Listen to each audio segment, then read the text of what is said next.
C'est-à-dire que déjà les liens pris individuellement sont inégaux et donc les plus riches dans nos sociétés sont aussi ceux qui sont les plus aptes à réaliser cet entrecroisement des 4 types de liens et d'en tirer profit en termes de pouvoir dans la société. Et pour y arriver, les catégories supérieures ont parfois justement la stratégie de trouver un environnement qui va garantir cet entrecroisement. Et pour cela, ils ont tendance à se regrouper dans des territoires urbains ou dans des communes où ils vont avoir toutes les chances d'être entre eux et d'avoir toutes les possibilités d'être intégrés localement et par là même à l'ensemble de la société. C'est ce que l'on voit dans les quartiers de l'élite, dans la plupart des métropoles aujourd'hui, mais aussi bien sûr dans la société française. Il y a de plus en plus de quartiers qui sont, je dirais, dans un processus de sécession. Thierry Pech l'étend aussi à la question fiscale. Oui. Les gens qui cessent de participer à la question fiscale. Mais ce qui permet, là on fait des comparaisons entre l'attitude des riches par rapport aux pauvres dans 3 métropoles. Ça figure pas dans le livre là, mais c'est un gros programme de recherche sur lequel je travaille. On a fait des analyses en Inde,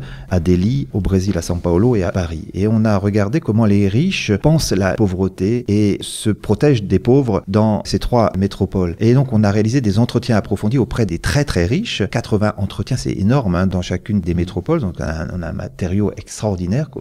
Il va y avoir un livre qui va être publié, ça va être sous le titre « Ce que les riches pensent des pauvres ». Mais on voit très bien que plus la société est inégalitaire, plus les riches sont conduits à faire sécession. Parce que l'insécurité est telle qu'il faut effectivement se protéger encore plus. Donc c'est un processus que l'on voit en France, mais qui n'a pas atteint encore ce qu'il est à Delhi et encore plus à São Paulo, qui était vraiment une métropole très touchée par la criminalité et par ce risque permanent d'insécurité que les riches ont intériorisé.